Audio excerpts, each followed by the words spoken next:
আমি বৰনগৰবাসীৰ হৈ যি উজনি বানপীড়িত ৰাইজক অকণমান সকাহ দিয়াৰ মানসেৰে আৰু সেই বানপীড়িত ৰাইজৰ বাবে আমি 1 ট্ৰাক আজি সামগ্ৰী ল'বলৈ সক্ষম হৈছোঁ। সামগ্ৰীখিনি আছে পানী 700 কাৰ্টুন, তাৰপাছত মেৰী বিস্কুট 50 কাৰ্টুন, তাৰপাছত চাপৰ আছে 6 বেগ, লগতে আছে মেগী আছে, আঁঠু আছে 105খন, মেগী আছে 1000 পেকেট আৰু লগতে ধূপ আছে আৰু বিচনী বিশেষ কৰি এগৰাকী ব্যক্তিয়ে দান কৰিছে। বিচনী 50খন আছে, ঝাৰু মোটামুটি 15টা ঝাৰু, আমাৰ ঘৰ চাফা কৰা ঝাৰুও দিছে এজন ব্যক্তিয়ে।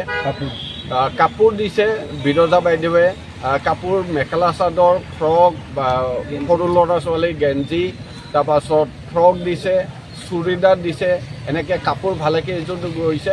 আৰু এই গোটেইখিনি সামগ্ৰী আমি গুৱাহাটীৰ এটা বিশিষ্ট অনুষ্ঠান প্ৰিয় বন্ধু সামাজিক অনুষ্ঠান, সেই প্ৰিয় বন্ধু সামাজিক অনুষ্ঠানৰ জৰিয়তে তালৈকে পঠাম।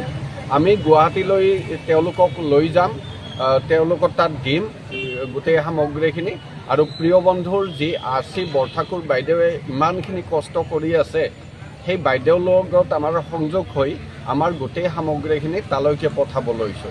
কিছুমানে কেছ পইচা দিছে, কিছুমানে অনলাইন দিছে। জম্মু কাশ্মীৰ পৰ্যন্তৰ পৰাও আমাক অনলাইন যোগে পে'মেণ্ট কৰিছিলে। আৰু প্ৰত্যেকটো টকা যাতে আমি বানপীড়িত ৰাইজৰ কাৰণে আমি পঠাব পাৰোঁ, তাৰেই আমি লক্ষ্য ৰাখিছোঁ। আৰু আমাৰ এই বস্তুখিনি কিনাৰ পিছত যিখিনি টকা আমাৰ হাতত আছে, সেইখিনি শ্ৰদ্ধা জুবিন গাৰ্গ কলাগুৰু ফাউণ্ডেশ্যনলৈ যাব আৰু তেওঁলোকে তাত পঠিয়াই দিব। যোৱাৰ কাৰণটো হ'ল আমি সেইখিনি টকাত যদি গৈ আমি কৰোঁ, হয়তো আমাৰ অহা যোৱাতে খৰচ যাব। গতিকে গোটেই টকাখিনি যাতে ইউটিলাইজ কৰিব পাৰোঁ, সেয়া চিন্তা কৰিছোঁ।